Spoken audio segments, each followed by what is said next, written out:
नमस्कार मित्रों, मैं कृष्णकांत तिवारी पुनः एक बार आपके अपनी कक्षा में स्वागत करता हूं और वीकली क्लास में हिंदी शिक्षण शास्त्र की क्लास लेके आया हूं।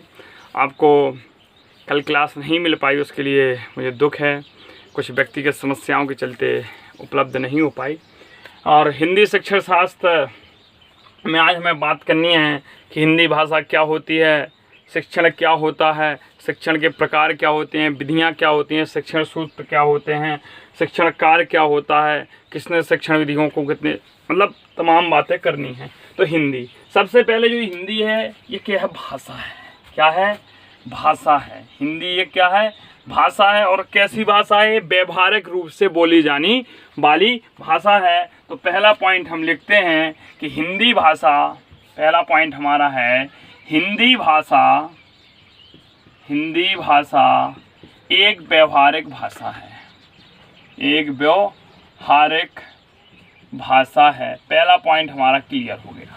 हमने जैसे ही कहा हिंदी, तो हिंदी एक क्या है? भाषा है। और जो हिंदी भाषा है कैसी है? व्यवहारिक भाषा है। अब मित्रों, भाषा क्या होती है? तो जो भाषा होती है, जैसे आज मैं कुछ बोल रहा हूँ, आप लोग सुन रहे हैं, वीडियो जब देख रहे हैं, तो एक हमारे विचार आपके पास पहुँच रहे हैं। आप जब किसी से बात करते हैं या कोई आपसे बात करता है, तो एक दूसरे व्यक्तियों के विचारों का आदान प्रदान होता है। तो भाषा एक ऐसा माध्यम है, भाषा एक ऐसा साधन है जिसके द्वारा किसी भी व्यक्ति के, कोई भी व्यक्ति अपने विचारों को व्यक्त करता है, अपने विचारों को रखता है। तो भाषा विचारों को प्रकट करने का, लिखेंगे क्या? भाषा विचारों को प्रकट करने का एक सशक्त माध्यम होता है। तो आप लोग लिख लीजिए, भाषा क्या होती है? भाषा विचारों को प्रकट करने का एक सशक्त माध्यम होता है। एक सशक्त माध्यम होता है। इतनी बात हो गई हमारी। जो भाषा होती है क्या होती है? सशक्त माध्यम होता है। कैसा माध्यम होता है? सशक्त माध्यम होता है। ठीक है। अब भाषा है कहाँ से? भाषा प्राप्त कहाँ से होती है? तो एक बात बिल्कुल जान लो, भाषा जन्मजात मिल जाती है व्यक्ति को। भाषा जन्मजात मिल जाती है। और जो हिंदी भाषा के क्षेत्र में भाषा पर सबसे ज़्यादा काम किया है वो नॉन चॉम्स्की हैं। इनके बारे में ज़रूर आपको पढ़ाऊँगा, बिल्कुल टेंशन नहीं लेना। इनके बारे में आप पर पूरी चर्चा होगी। भाषा पर नॉन चॉम्स्की हैं हमारे, लियो वाइगोत्स्की हैं, जीन पियाजे हैं। ये दो तीन लोगों ने कुछ ज़्यादा ही भाषा और आप कह सकते हैं साइकोलॉजी की पेडालॉजी देख लें आप सही टेट में, संस्कृत की पेडालॉजी देख लें, हिंदी की पेडागॉगी देख लें। इन तीनों में, ये तीनों मनोवैज्ञानिक पूछे जाते हैं। अपने नॉन चॉम्स्की सबसे ज़्यादा हिंदी में पूछे जाते हैं, अपने जीन पियाजे और लियो वाइगोत्स्की। इनको बिल्कुल डिटेल में एक एक टर्म्स इनके बताएंगे, क्योंकि यहाँ से इन तीन से कम 5-6 नंबर और 10 भी हो जाएं। इस बार लगभग 8 नंबर का पेपर था सी टेट में। चलो, अब तो भाषा कैसी है? भाषा एक अर्जित संपत्ति होती है। भाषा एक कैसी होती है? अर्जित संपत्ति होती है।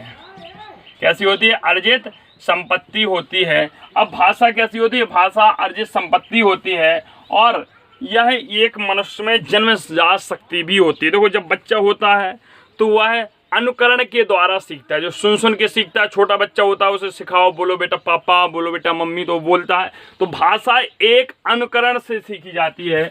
तो भाषा अनुकरण से सीखी जाती है। भाषा कैसे? अनुकरण से सीखी जाती है। अगला, भाषा एक जन्मजात शक्ति होती है। भाषा एक जन्मजात शक्ति है। कैसी है? जन्मजात शक्ति है। अगला देखो, अब भाषा किस प्रकार का विषय है? भाषा किस प्रकार का विषय है? तो भाषा अभिरुचि का विषय होता है। भाषा कैसा है? भाषा अभिरुचि का विषय है। अभिरुचि का विषय है। और अगला भाषा के बारे में, भाषा वक्ता के अधीन होती है। वक्ता के अधीन होती है। इस सामान्य चर्चा आज हमने भाषा पर की, सामान्य चर्चा पर भाषा पर की। और यहाँ आप देखते हैं, एक बार फिर पढ़ते हैं। हमने आपको बताया कि आज हमें हिंदी पढ़नी है। तो हिंदी हमारी एक व्यवहारिक रूप में सामान्य रूप से बोले जाने वाली भाषा है। फिर यहाँ अगला पॉइंट हमने कहा भाषा जो है वो विचारों को प्रकट, हम लोग हिंदी बोलते हैं तो हिंदी में बोले, कोई तमिल बोलता है तो तमिल में तेलुगु बोलेगा तो तेलुगु में, कन्नड़ बोलेगा तो कन्नड़ में, मलयालम बोलेगा तो मलयालम में, कोई राजस्थानी बोलेगा, हरियाणी बोलेगा। जो भाषा बोलेगा वह अपने विचारों को जिस क्षेत्र का होगा उसी में अपने क्षेत्रीय भाषा में प्रकट करेगा। यदि आप किसी ब्रिटेन, आप USA हैं या किसी भी जो भी हमारी वेस्टर्न कंट्रीज हैं, पाश्चात्य देश हैं, उनमें से आप किसी से भी यदि बात करेंगे तो वह अंग्रेजी माध्यम से, क्योंकि उसकी भाषा अंग्रेजी है। और जिस इंसान की जो भाषा होती है, इसलिए तो कहा है भाषा एक ऐसी है जन्मजात शक्ति है, ये जन्म से ही हमारे माहौल, हमारे पर्यावरण में डिसाइड होता है मित्रों कि हमारी भाषा कौन सी होगी। हम जहाँ रहते हैं वहाँ हो सकता है खड़ी हिंदी बोली जाती हो सकता है ठोस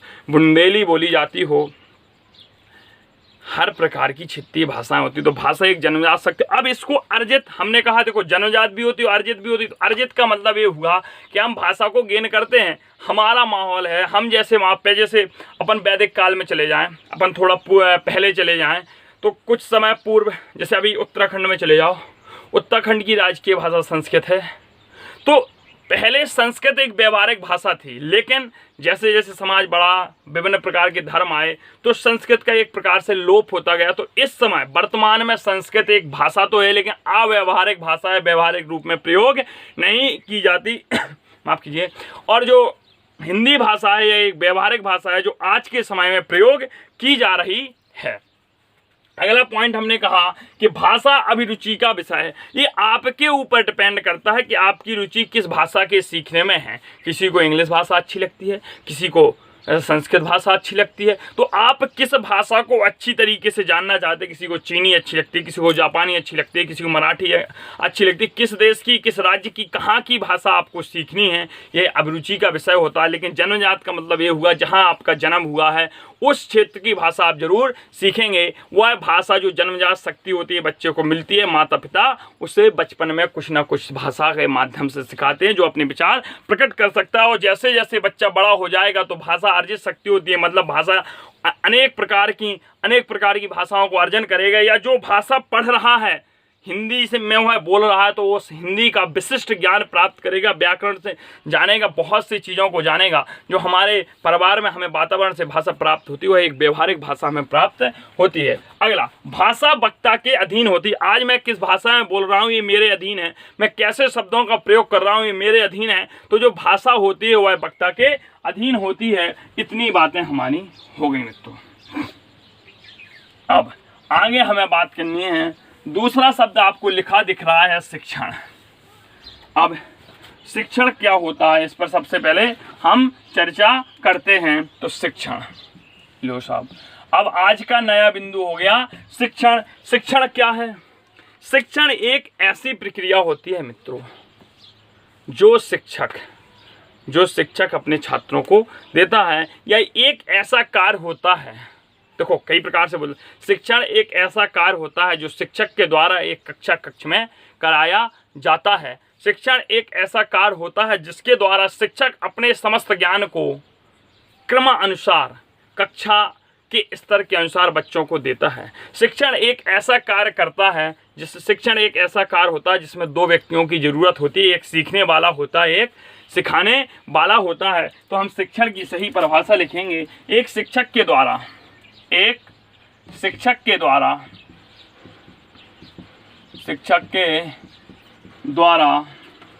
कक्ष में किया जाने वाला कार्य कक्ष में किया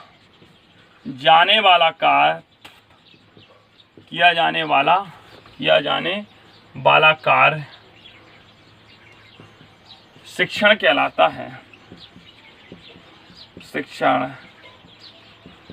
है। ठीक है।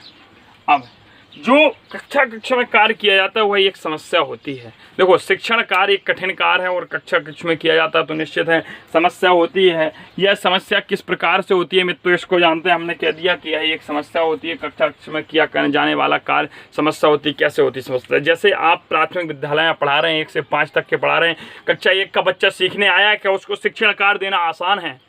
नहीं है। हम यहाँ पढ़ा रहे हैं आप लोगों के लिए शिक्षण कार्य देना आसान है, क्योंकि आप कुछ परिपक्व व्यक्ति हैं, कुछ परिपक्वता में कमी रह गई जो पूर्ण हो जाएगी। लेकिन एक आप जब कक्षा 1 के बच्चे को पढ़ाएंगे तो वहाँ शिक्षण कार्य करना कठिन हो जाएगा। एक समस्या होती है कि हम कैसे बच्चे को सिखाएं, कैसे बच्चे को आ सिखाएं, कैसे बच्चे को दीर्घ आ सिखाएं, कैसे बच्चे को हम शब्दों का ज्ञान कराएं, कैसे वाक्यों से परिचित कराएं, तो वहाँ एक बहुत बड़ी समस्या होती है। तो शिक्षण कार्य एक समस्या भी है और एक कठिन कार्य भी होता है। तो अगला प्रश्न लिखते हैं, कक्ष में कार्य करना। अगला पॉइंट अपन लिख सकते हैं, एक समस्या है। कक्ष में कार्य करना एक समस्या है, एक समस्या है। अगला हम लिख सकते हैं मित्रों, जो यह समस्या होती है, ये समस्या जो होती है इसका समाधान कैसे होता है। जब समस्या होगी, जब यह समस्या होगी तो निश्चित है व्यक्ति के अंदर विचार आएंगे, व्यक्ति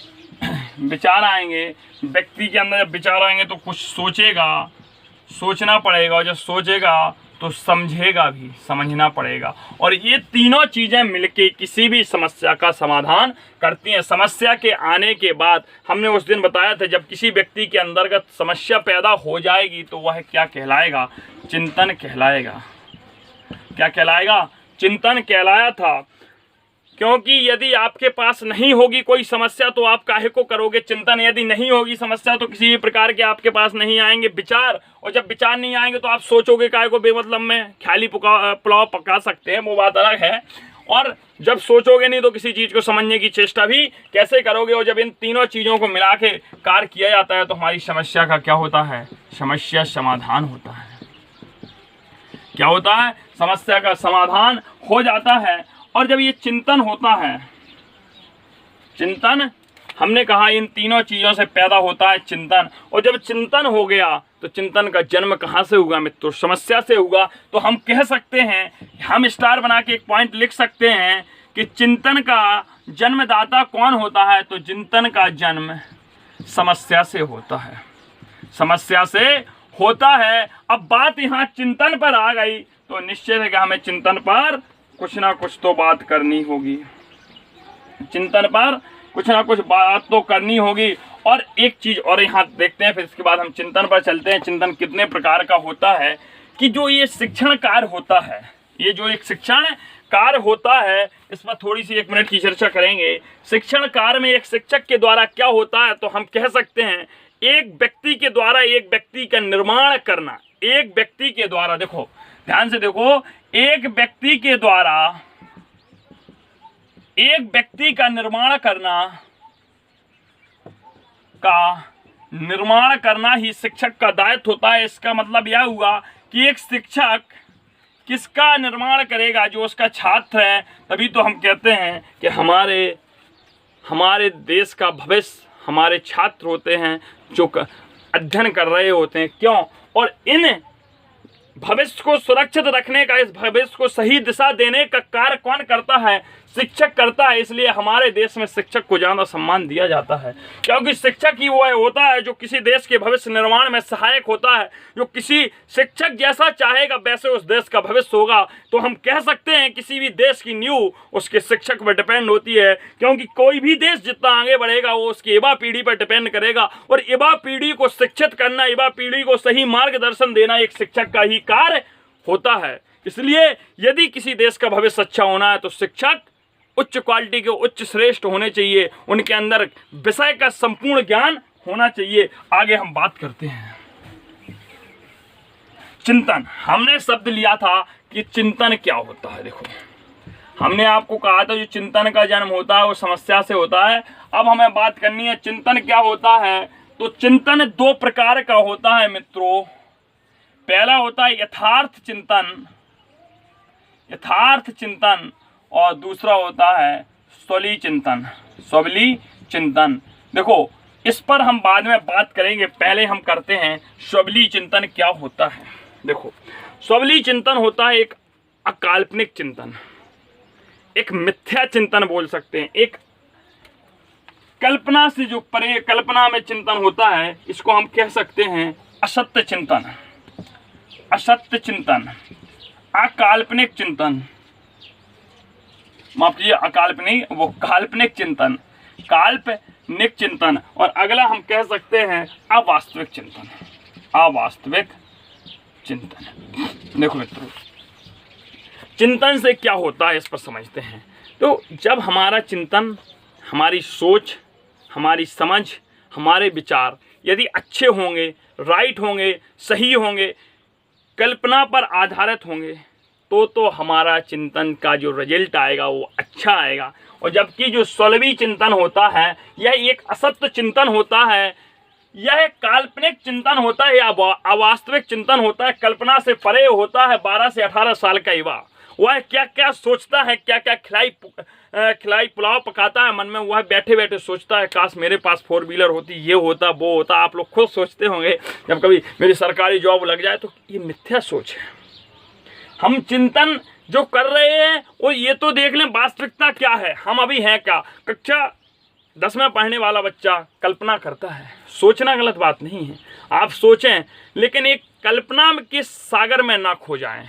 तो यह क्या है, काल्पनिक चिंतन होता है, अवास्तविक चिंतन होता है। और जब ये असत्य चिंतन ही है तो इससे जो परिणाम प्राप्त होते हैं वह अच्छे नहीं होते हैं। तो हम कह सकते हैं स्वलवी चिंतन से प्राप्त परिणाम सही नहीं होते हैं, जो परिणाम होते हैं वो अच्छे नहीं होते हैं। अब आए हमारी बात यथार्थ चिंतन पर। अब बात आई हमारी यथार्थ चिंतन पर, और यथार्थ चिंतन को हमें सबसे ज़्यादा समझना है, और यहाँ से प्रश्न भी बनता है।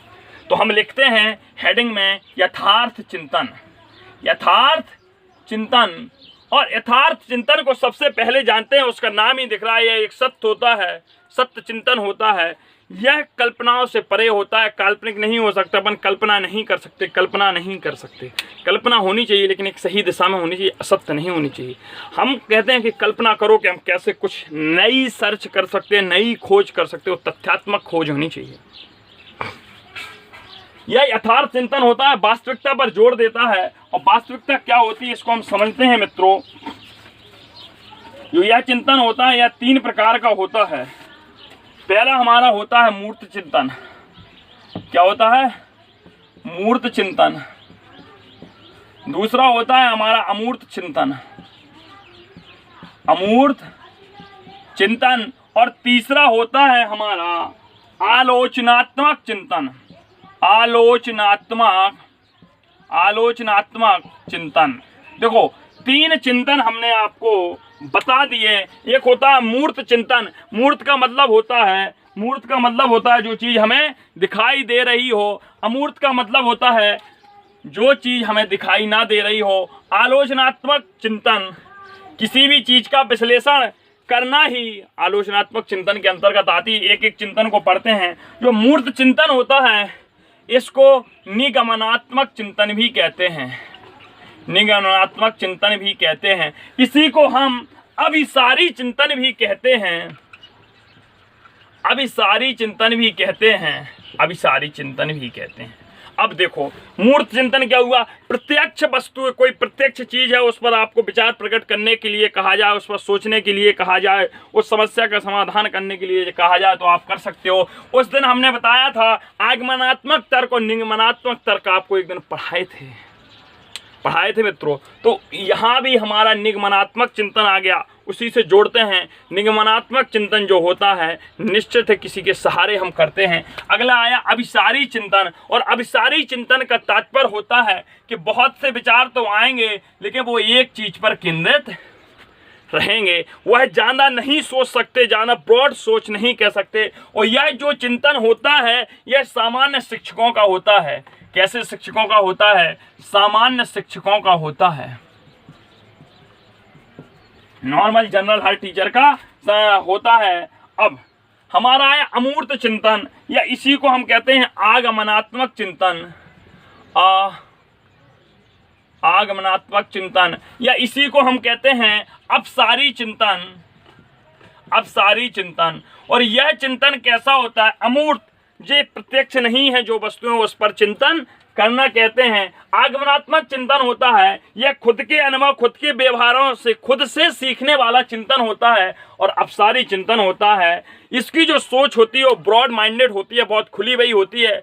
यह एक जगह केंद्रित होकर हजार विषयों के बारे में सोच सकता है, और जबकि ये चिंतन उल्टा, एक बिंदु पर केंद्रित हो रहा था, एक व्यक्ति कई विषयों के बारे में सोचेगा। अपसारी चिंतन होता है, यह अच्छे शिक्षक का गुण होता है। कैसे शिक्षक का? अच्छे शिक्षकों के पास यह चिंतन होता है। और जो हमारा आलोचनात्मक चिंतन होता है, या इसी को हम विश्लेषणात्मक चिंतन भी कहते हैं, विश्लेषणात्मक चिंतन भी कहते हैं, विश्लेषणात्मक चिंतन, या इसी को मित्रों हम सृजनात्मक चिंतन भी कह देते हैं, सृजनात्मक चिंतन भी कह देते हैं। और यह जो चिंतन होता है, यह श्रेष्ठ शिक्षकों में होता है, चाणक्य जैसे श्रेष्ठ गुणों में होता है, श्रेष्ठ शिक्षक कह सकते हैं हम। और यह सृजनशील बालकों में भी होता है। ये हमारे चिंतन हो गए। अब यदि प्रश्न आता है यथार्थ चिंतन किस प्रकार के शिक्षकों में होता है, तो ओवरऑल आप सामान्य शिक्षक टिक करके आएंगे। ये अगर वर्गीकृत आता है तब आप अलग से टिक करेंगे। अब आगे मित्रों हम बात करते हैं, हमारा चिंतन पर चर्चा काफ़ी हो गई। अब हमें कुछ शिक्षण पर फिर लौटते हैं। अपन चिंतन पे आ गए थे, शिक्षण से शुरुआत हुई, समस्या देखा। अब शिक्षण कार्य एक ऐसा कार्य होता है, स्टार बना के लिख लेंगे आप लोग। शिक्षण एक ऐसा कार्य है, एक ऐसा कार्य है जिसमें दो पक्ष होते हैं, जिसमें दो पक्ष होते हैं। हमने इसके पहले भी बोला था, सीखने वाला और दूसरा होता है सिखाने वाला। सीखने वाला कौन होता है? हमारा छात्र होता है। और सिखाने वाला कौन होता है? शिक्षक होता है। ये हमारी हो गई। और शिक्षक का कार्य क्या होता है? अपने ज्ञान को, अपने विचारों का जो आदान प्रदान करना है वो छात्रों से करना है। और यदि जितना अच्छा गुरु और शिष्य के मध्य, छात्र और शिक्षक के मध्य संबंध होगा, ज्ञान का आदान प्रदान उतनी ही सहजता से होगा। अब आगे हम बात करते हैं, कुछ कथन कहे हैं शिक्षण के बारे में। मॉरिसन महोदय ने कहा है, शिक्षण एक ऐसी प्रक्रिया है जो अधिगम परिपक्व व्यक्ति के अंदर, देखते हैं मॉरिसन ने क्या कहा है। मॉरिसन महोदय ने कहा है, शिक्षण एक ऐसी प्रक्रिया है, शिक्षण एक ऐसी प्रक्रिया है जिसमें एक अधिक परिपक्व व्यक्ति, जिसमें एक अधिक परिपक्व व्यक्ति, अधिक परिपक्व व्यक्ति अंतःक्रिया के द्वारा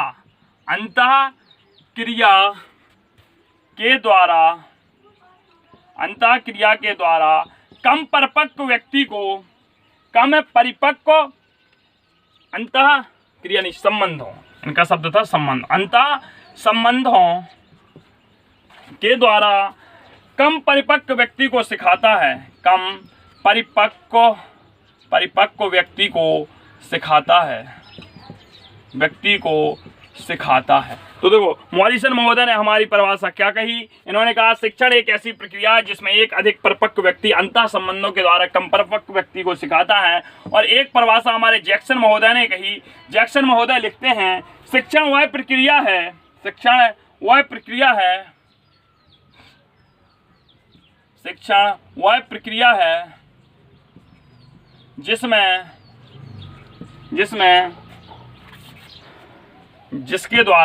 जिसके द्वारा एक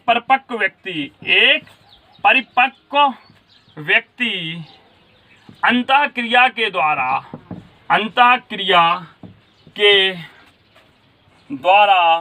अपरिपक्व व्यक्ति को, एक परिपक्व व्यक्ति अंतःक्रिया के द्वारा अपरिपक्व व्यक्ति को शिक्षा प्रदान करता है। अंतःक्रिया के द्वारा अपरिपक्व व्यक्ति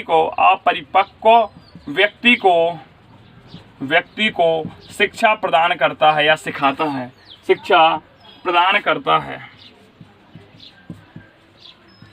ये दो परिभाषाएं हमने दोनों क्या लिखी, अब समझाते हैं। देखो इसमें लिखा, पहला पढ़ते हैं। शिक्षण एक ऐसी प्रक्रिया है जिसमें एक अधिक परिपक्व व्यक्ति, ध्यान दो, एक अधिक परिपक्व व्यक्ति अंतः संबंधों के द्वारा कम परिपक्व व्यक्ति को सिखाता है। 3 पॉइंट हमारे मॉरिसन महोदय ने कहा है।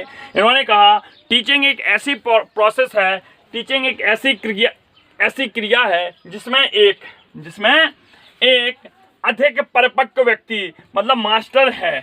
अधिक परिपक्व का मतलब क्या हुआ, शिक्षक हो गया। कम परिपक्व व्यक्ति का मतलब क्या हुआ, छात्र हो गया। लेकिन किस क्लास का छात्र हुआ, तो उच्च माध्यमिक विद्यालयों में हम बात कर सकते हैं कि यह इंटर के बाद लागू होता है। तो यह उच्च कक्षाओं के लिए जो इनका कथन था वह उच्च कक्षाओं के लिए था। क्यों था, क्योंकि इन्होंने शब्द यूज किया कम परिपक्व, अर्थात हम कह सकते हैं उस व्यक्ति के अंदर ज्ञान तो है लेकिन कैसा है, कम है, उसमें परिपक्वता नहीं है, कम परिपक्व व्यक्ति है। और टीचर पूरा परिपक्व होता है, इसलिए अधिक परिपक्व व्यक्ति कम परिपक्व व्यक्ति को सिखाता है अंतः संबंधों के द्वारा। इसलिए मॉरिसन का ये कथन उच्च कक्षाओं पर शूट करता है। अब हम जैक्सन महोदय की बात करते हैं। शिक्षण वह प्रक्रिया है जिसके द्वारा एक परिपक्व व्यक्ति, यहां भी एक परिपक्व व्यक्ति आ गया और परिपक्व व्यक्ति आते ही नोट कर लो शिक्षक हो जाएगा। अंतः क्रिया के द्वारा, देखो इनके अंतः संबंध थे और इन्होंने अंतः क्रिया शब्द के द्वारा अपरिपक्व व्यक्ति को, यहाँ परिपक्व नहीं अपरिपक्वता है, और जबकि मॉरिसन में कम परिपक्व था मतलब कुछ परिपक्वता थी। अपरिपक्व व्यक्ति को मतलब छात्र, और अपरिपक्व व्यक्ति जो होते हैं वो हमारे 1 से 8 तक के होते हैं, 1 से 10 तक के होते हैं, 1 से 12 तक के होते हैं। उनको हमें संपूर्ण ज्ञान देना होता है, हमें प्राथमिक। तो ये जो हमारी है यह छोटी कक्षाओं में, या हम कह सकते हैं प्राथमिक कक्षाओं के लिए उपयोगी है। यह इनका कथन, यह प्राथमिक कक्षाओं के लिए शिक्षा प्रदान करते हैं। यह 2 कथन हो गए मित्रों। और अब आप आगे हम बात करते हैं हमारी शिक्षा प्रक्रिया पर। हमने ये दोनों कथन बता दिए, आप इनका स्क्रीनशॉट ले लीजिएगा। आगे हम बात करते हैं कि शिक्षा प्रक्रिया का दृष्टिकोण विभिन्न मनोवैज्ञानिकों के द्वारा, विभिन्न दर्शन शास्त्रियों के द्वारा क्या रहा, इस पर हम बात करते हैं। तो हेडिंग डालते हैं शिक्षण प्रक्रिया के दृष्टिकोण। शिक्षण प्रक्रिया के दृष्टिकोण, दृष्टिकोण का मतलब होता है जाकी रही भावना जैसी प्रमूरत देखी तिन तैसी। जिसका जैसा नजरिया होगा, जो जैसा सामने वाले व्यक्ति के बारे में सोच लेगा, उसका दृष्टिकोण वही होता है। जिसकी जैसी धारणा बन जाएगी, सभी ने अभी दूरदर्शन पर रामायण देखी होगी, तो जाकी रही भावना जैसी प्रमूरत देखी तिन तैसी। जिसका जैसा दृष्टिकोण रहा होगा, जिसकी जैसी धारणा रही होगी, जैसे विचार रहे होंगे, उसने वैसा ही कहा था। और ये जो दृष्टिकोण है ये 2 भागों में वर्गीकृत है। पहला है भारतीय दर्शन के अनुसार, जो भारतीय दर्शन है, तो भारतीय दर्शन के अनुसार, भारतीय दर्शन के अनुसार, तो भारतीय दर्शन के अनुसार शिक्षण एक द्विमुखी प्रक्रिया है। भारतीय दर्शन के अनुसार शिक्षण एक द्विमुखी प्रक्रिया है। शिक्षण एक, यह कथन जॉन एडम्स ने भी दिया था, शिक्षण एक द्विमुखी प्रक्रिया है, द्विमुखी प्रक्रिया है। इन्होंने कैसे कहा, देखो इन्होंने कहा कि हमारा होगा छात्र, हमारा होगा, माफ कीजिए, हमारा होगा शिक्षक, और शिक्षक का जो अंतः संबंध, जो अंतः क्रिया होगी, वह अंतः क्रिया किससे होगी मित्रों, वह होगी अंतःपुरवासी से। अंतःपुरवासी, अंतःपुरवासी, अंतःपुरवासी, ये भारतीय दर्शन ने कहा मतलब शिक्षार्थी। लिखा रहता है कथन स्कूलों में, शिक्षार्थी आइए, सेवार्थी जाइए। शिक्षा ग्रहण करने वाले आए और जिनको सेवा चाहिए हो यहाँ से जाएं, सेवा का भाव रखने वाले ना आए। तो शिक्षा को अंतःपुरवासी शब्द हमने यहाँ यूज किया क्योंकि यह हमारे भारतीय गुरुकुल पद्धति में, जो हमारे वैदिक काल में जैन धर्म बौद्ध धर्म के पहले हमारी भारतीय संस्कृति में गुरुकुल परंपरा थी। उसमें होता क्या था कि जिस बच्चे को ज्ञान लेना है उसे गुरुकुल में निवास करना पड़ता था, गुरु के पास रहना पड़ता था, वहीं खाना पड़ता था, गुरु का सारा कार्य करना पड़ता था। फिर गुरु बच्चे के अनुसार बच्चे को शिक्षा देता था। इसमें कोई भी पाठ्यक्रम निर्धारित नहीं था, एक समय सीमा निर्धारित होती थी। जब तक गुरु नहीं चाहता तब तक शिक्षक को ज्ञान प्राप्त नहीं होता। और जबकि आज की आधुनिक पद्धतियाँ आप जानते हो, एक सिलेबस होता है, एक परीक्षा का प्रेशर होता है बच्चों, जबकि ऐसा प्राचीन पद्धति में नहीं था। यहाँ अंतःप्रवासी बच्चों को गुरुकुल में रखा जाता था। गुरुजी अपने विचारों को आदान प्रदान बच्चों को करते थे, जो बच्चा जितना ग्रहण कर सकता था कर लेता था, सिखाते थे बच्चों को गुरुजी। और जब गुरुजी समझ लेते थे कि बच्चा सीख गया, उसके जो मन में प्रश्न होते थे सारे प्रश्नों को संतुष्ट कर देते थे गुरुदेव, तो उसकी शिक्षा पूर्ण मान ली जाती थी। तो ये हमारा भारतीय दर्शन शास्त्र कहता है। अब हमारा पाश्चात्य दृष्टिकोण क्या है या आधुनिक दृष्टिकोण हम बात कर लें, इसको साफ करते हैं। पाश्चात्य दृष्टिकोण, पाश्चात्य दृष्टिकोण या इसी को हम कह सकते हैं आधुनिक दृष्टिकोण, आधुनिक दृष्टिकोण। इनके अनुसार शिक्षण एक त्रिमुखी प्रक्रिया है। शिक्षण एक त्रिमुखी प्रक्रिया है, त्रिमुखी प्रक्रिया है। और जो यह त्रिमुखी प्रक्रिया है यह सबसे पहले जॉन डीवी महोदय ने कही थी। किसने कही थी? जॉन डीवी महोदय ने कही थी। और जॉन डीवी महोदय ने क्या कहा था ये भी देख लेते हैं। जॉन डीवी महोदय ने ऐसा एक त्रिभुज बनाया और उसमें लिखा कि ये शिक्षक है, ये क्या है हमारा शिक्षक है मित्रों, ये शिक्षक है, ये शिक्षार्थी है, छात्र है, और यह है समाज है हमारा। क्या है? समाज है। तो इन्होंने कहा शिक्षण एक त्रिमुखी प्रक्रिया है। जॉन डीवी महोदय का वर्गीकरण है। किसका है? जॉन डीवी महोदय का वर्गीकरण है। और इन्होंने लिखा है जॉन डीवी महोदय ने कहा है शिक्षक होगा, शिक्षार्थी होगा और समाज, तीन व्यक्ति मिलकर शिक्षण प्रक्रिया को, तो जो इनका दृष्टिकोण कहा जाता है यह व्यापक दृष्टिकोण कहा जाता है। कैसा? व्यापक दृष्टिकोण। कैसा दृष्टिकोण है? व्यापक दृष्टिकोण है। काय के बारे में? शिक्षण प्रक्रिया के संदर्भ। तो लिख लो, जॉन डीवी महोदय ने शिक्षण प्रक्रिया में एक व्यापक दृष्टिकोण दिया। कैसा दिया? व्यापक दृष्टिकोण दिया। और दूसरा वर्गीकरण जो बीएस ब्लूम, जो हमारे यूपी टेट के लिए सबसे ज़्यादा इम्पोर्टेंट है, बीएस ब्लूम, इन्होंने भी एक वर्गीकरण दिया और इन्होंने भी एक त्रिभुजाकार आकृति में बताया। देखो इनका दृष्टिकोण कैसा होता था? व्यापक दृष्टिकोण था। इसको हम साफ कर देते, छोटा बना देते हैं। शिक्षण प्रक्रिया, समाज और शिक्षार्थी। अब यहाँ हम बात करते हैं जॉन डीवी बीएस ब्लूम की। बीएस ब्लूम ने भी कहा है कि तुम्हारा शिक्षक होगा, शिक्षार्थी होगा, लेकिन उन्होंने कह दिया एक पाठ्यक्रम होगा, मतलब विषय वस्तु कह सकते हैं अपन। तो जो बीएस ब्लूम के शिक्षण के बारे में अर्थ था वह संकुचित अर्थ था। तो लिख सकते हैं शिक्षण प्रक्रिया में संकुचित अर्थ, संकुचित दृष्टिकोण दिया। किसने दिया? बीएस ब्लूम ने। अब देखो यहाँ से प्रश्न बनेगा कि शिक्षण प्रक्रिया का व्यापक दृष्टिकोण किसने दिया? तो हमारा ऑप्शन होगा जॉन डीवी। शिक्षण प्रक्रिया का संकुचित दृष्टिकोण किसने दिया? BS Bloom. और शिक्षण प्रक्रिया को त्रिमुखी प्रक्रिया सर्वप्रथम किसने कहा? तो जॉन डीवी महोदय ने कहा। यहाँ से 3 प्रश्न बनने की बिल्कुल संभावना है मित्रों। और ये हमारी शिक्षण प्रक्रिया हो गई। अभी तक हमने क्या पढ़ा? भाषा पढ़ा, हिंदी के बारे में जाना, हिंदी एक व्यवहारिक भाषा है। उसके बाद हमने चिंतन को पढ़ा, यथार्थ चिंतन के बारे में जाना, मूर्त चिंतन, अमूर्त चिंतन, और हमारा आलोचनात्मक चिंतन पढ़ा।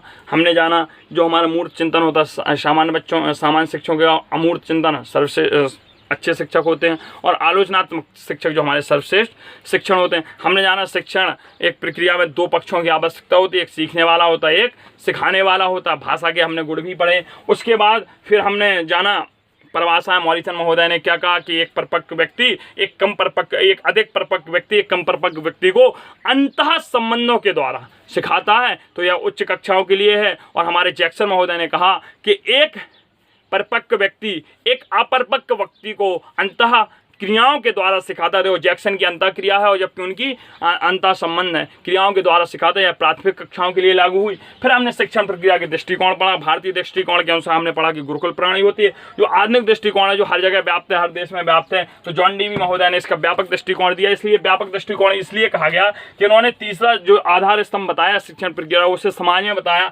मतलब ये सर्वांगीण विकास की ओर ज़्यादा जोर दे रहे। और जबकि हमारे BS ब्लूम महोदय ने पाठ्यक्रम पर उन्होंने एक विषय को केंद्रित कर दिए, पाठ्यक्रम विषय वस्तु पर ही आधारित रहोगी। इसलिए इनकी जो सोच थी वह संक्षिप्त थी, कह सकते छोटी सोच थी। आज हमने पढ़ा। अब अगले जो लेक्चर होगा नेक्स्ट वीक में आपका, उस पर हमें शिक्षण उपागम, शिक्षण विधियाँ पढ़नी होंगी। क्या होती है शिक्षण विधियाँ, सरल से कठिन की ओर, शिक्षण के सिद्धांत पढ़ने होंगे। बहुत मज़ा आने वाला अगली क्लास में मित्रों। यदि क्लास अच्छी लगी हो तो कहने की ज़रूरत नहीं, आप लोग शेयर करिए जम के। बहुत बहुत धन्यवाद आप सभी का।